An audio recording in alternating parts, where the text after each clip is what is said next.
Hello, I'm Ken Fobb. This is NewsNet, Baton Rouge.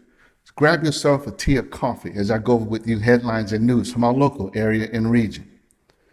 The Baker-Baton Rouge area, as well as the entire Southern University community, are in mourning for the passing away of Dr. Dana Carpenter. Dr. Carpenter first began working at Southern University more than 40 years ago.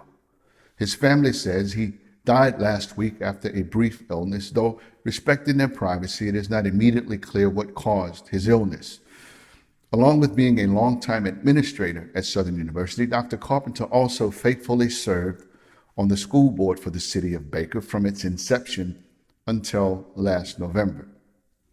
At SU, he served as the dean of the university. He leaves behind his beloved wife, Dr. Barbara West Carpenter, who is also Louisiana State Representative for the East Baton Rouge Parish area. And he leaves behind his son and his daughter. His funeral services will be held on April 20th, beginning at 11 a.m. at the Mount Pilgrim Life Center on Scenic Highway. Condolences may be sent to Hall Davis Funeral Home located at 9348 Scenic Highway in Baton Rouge. And his family has established the Dana Carpenter Scholarship Fund for the City of Baker school system in his honor. He will be dearly missed by many. Remember the nurse who recently died as a result of an attack from a patient at Baton Rouge General Hospital Mid-City location? Well, on Wednesday, an arrest warrant was issued for that mental health patient who is accused of attacking her. Jesse Guillory, a 54-year-old from Lake Charles, Louisiana, has been charged with one count of manslaughter. Nurse Lynn Truxillo was attacked by Guillory on April 4th during her work shift at the hospital, according to reports. During the attack, a muscle was torn in her leg and she sustained other injuries. The arrest warrant states, however, that Guillory came into the nurse's station, started an altercation with another nurse, and became very violent. When Nurse Lynn Truxillo tried to pull Guillory away from that nurse, he turned to attack her. She tried to run from him, but he violently grabbed her by the back of her neck and pushed her into a desk, at which time she injured her right leg and fell. She sustained abrasions to the back of her neck and tore her ACL. After the attack, she went to the Baton Rouge General Emergency Room, was treated, and released.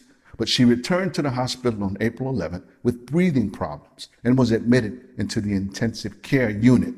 And at some point thereafter, she went into several cardiac arrests and eventually could not be revived.